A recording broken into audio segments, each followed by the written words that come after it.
24 नवंबर 2024 का वो दिन था जब संभल ने आखिरी दंगा देखा, क्योंकि योगी के प्रदेश में उनकी फोर्स अपराधियों को सलाखों के पीछे डालने में देर तो लगाती नहीं है। उसके बाद वहां सत्यव्रत चौकी बनी और अब वहां एटीएस की यूनिट स्थापित होने जा रही है। लेकिन इससे अखिलेश के सांसद जियाउर रहमान बर्क टेंशन में आ गए हैं। एटीएस की स्थापना को वो संभल के मुसलमानों के लिए खतरा बता रहे हैं। समाजवादी पार्टी और कांग्रेस के समय में चुन चुन करके हिंदुओं को निशाना बनाया जाता था, लेकिन आज जो डेमोक्रेसी को बदलने का प्रयास करेगा उसको स्वयं पलायन करने के लिए मजबूर होना पड़ेगा।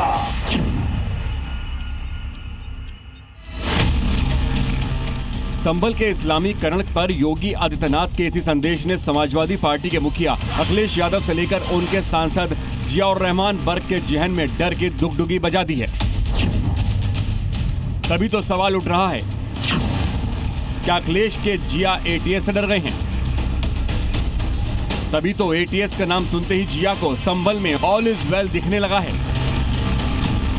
एटीएस का कार्यालय खोलने की मेरे ख्याल से यहाँ कोई आवश्यकता नहीं है। तभी तो संभल में एटीएस यूनिट को मुसलमानों से जोड़ डाला। लगातार उनको टारगेट कर करके पूरी कौम को बदनाम करना ये गलत है। एटीएस यानी एंटी टेररिस्ट स्क्वाड योगी फोर्स की यह यूनिट आतंकवाद से मुकाबला करती है, आतंकवादी गतिविधियों से निपटती है। एटीएस की एक यूनिट संभल में बनाने का संकल्प योगी आदित्यनाथ ने भी लिया है, लेकिन एटीएस की स्थापना से पहले ही एसपी सांसद जियाउर रहमान बर्क इसे संभल के मियां भाइयों के लिए खतरा बताने लगे हैं। हमारे संभल के लोगों को, जो यहाँ संभल के बाशिंदे हैं, उनको एटीएस कार्यालय की जरूरत है। उनको जरूरत है यहाँ पे यूनिवर्सिटी की, अच्छे मेडिकल कॉलेज की और उद्योग की, जिससे कि लोगों को रोजगार मिल सके। हाल ही में आई न्यायिक आयोग की रिपोर्ट तो यही बताती है कि बार बार दंगों से संभल में हिंदू आबादी पलायन करती गई। अब वहां केवल 15% ही हिंदू बचे हैं।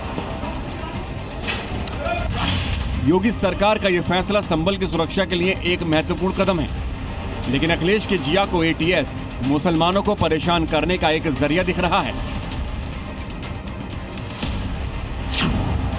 इसलिए सवाल उठ रहे हैं कि आतंकवाद से निपटने की यूनिट एटीएस को जिया और रहमान बर्क इसे मुसलमानों से क्यों जोड़ रहे हैं? क्या बर्क को डर है कि संभल में एटीएस यूनिट की स्थापना संभल के दफन राज को सामने ला देगा? संभल में हिंदुओं से अत्याचार के पुराने सबूत उजागर हो जाएंगे।